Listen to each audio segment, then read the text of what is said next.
me why I've switched so many times from high carb to high fat. What are the symptoms that you're feeling on each diet that causes you to switch and go back and forth? What are you trying to relieve? Let us discuss it. Flip-flopping pattern. If you go back to the very beginning of my channel, my first video was saying I healed colitis on this fruit-based diet, high carb vegan. The very next video was like why I'm on a high fat diet. So like I've been doing this from the beginning, and here's what happens. I go on high carb and I experience those candida symptoms, those itchiness, the acne. That's mostly it. Blood sugar swings, insulin resistance. That's why I feel like this time we're finally tackling that aspect, improving blood sugar metabolism so powerfully that like nothing could ever happen. So like adding all this sugar should give me all these candida symptoms, but I don't think, other than the odd zit popping out, which will be the death of me, we pretty much have it under control. I don't have the mood swings. I'm not starving all the time. There's no big crash in the afternoon. For the most part, things are good. In the past on high carb vegan diets, I couldn't achieve the balance of just high energy, great skin, perfect digestion. So like either I was bloated and gassy or constipated or diarrhea all the time, or my skin was terrible. One would always suffer, and it was just so annoying. Itchy scalp was a big one. Met a lot of men that are...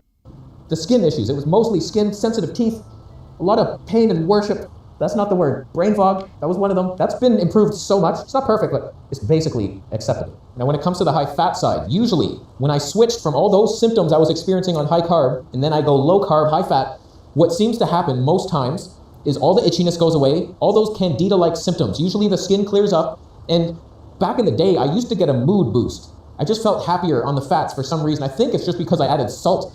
That's all it was, because now my mood is better than it's ever been on high fat. So yeah, I'm eating all the sugar out the yin yang, and I'm happy. So it's fun. But usually, and not always, usually on the high fat vegan diet, the skin clears up finally. And I put up with the lower energy, the constipation guarantee, and those two things just always happen on a high fat diet. I don't know what to do to, most of you like eat a fatty meal, it just slides out your ass, not me. It stays in there. Something about fiber plus fat just locks up in my gut and never comes out. So it's painful, but I deal with it because my skin is perfect on high fat vegan at least. When I went carnivore, I was expecting that also to happen, but it took me like 11 months on a carnivore diet, and I had to eat so much lard that I was just nauseous all the time. So it wasn't worth it, but usually high fat vegan or carnivore bring their own symptoms of nausea, liver pain, vertigo, and here we get into like... I can guarantee you beyond any goddamn doubt, this is all in his head. None of these symptoms are real, and he's just imagining all of this shit because the guy's a hypochondriac.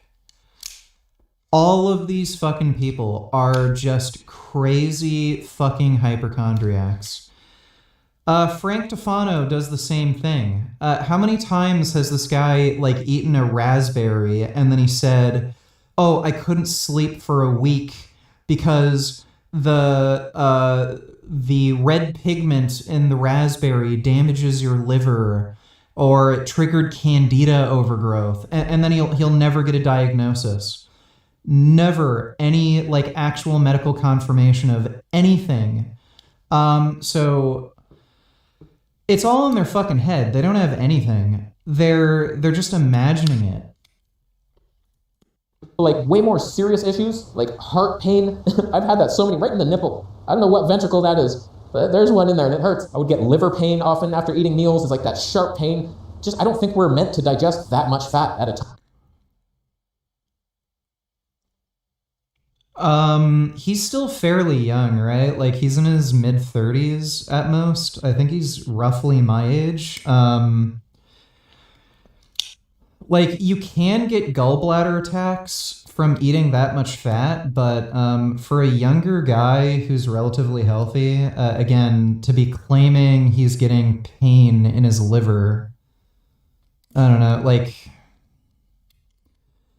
But again, he's never been diagnosed with like gallbladder issues, so again, he's probably just imagining all of this shit. Time, especially when you go like one meal a day and then I'm gonna overload my body with all this fat and meat. It's just like painful, and then the fatigue. My God, after every meal. Do you have any idea how good I feel after my super big vegan dinners now? Hopefully that continues, but it's just like my energy doesn't even seem to dip. It has to be slightly lower, but I'm still focused mentally and I'm happy and I'm good. And sometimes I go for a walk immediately after I have all this energy, whereas every single time on high fat, I would eat my meal, whether it was 2 or 1 meal a day. I was exhausted after and likely nauseous as well. So usually in the past, if you watch my videos, you have to listen very carefully. Because I would say, like, I feel so fantastic on this high-fat diet. Yeah, because I was fasting, running off cortisol and adrenaline. And then I'm out here making all these videos, and like, I feel great. And then I go home, and it's like, someone do my laundry for me. I don't care who you are. Ketosis gives you less energy than carbs. If you feel different, it's because you didn't have glucose metabolism locked in to where you're actually feeling the energy that sugar gives you, because it's a much higher level. You can still have energy down here in the middle on high fat, and it's like steady energy, lower, but good enough. Whereas like rocket fuel, sugar, and it's not a Tanner's Total Club. spike and dip. It's rocket fuel all day long. There is no crash here. I'm not like hangry, where I'm just like trying to kill people for sugar sticks. I'm just good, it's balanced. I'm not craving anything. I have such a balanced diet now. 2 fruit meals, and then a starchy, salty, spicy meal with all the veggies. And it's just like, there is no craving. Yeah, just stupid rambling.